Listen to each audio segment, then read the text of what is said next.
नमः सर्वोपचारार्थे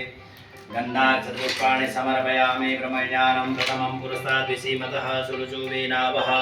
सावज्ञापमा सविष्टाः सतसजूनिम सतसविवादलिपादमेघलां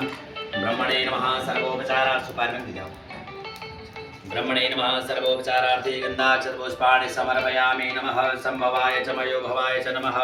शंकराय च महेश्वराय च नमः शिवाय च शिवतराय च संभवे नमः सर्वोपचारार्थे गन्धाक्षतपुष्पाणि समर्पयामि ओम श्री सते लक्ष्मी च भग्नां बहुरात्रि पार्श्वे नक्षत्राणि रूपमस्विनो व्यातम्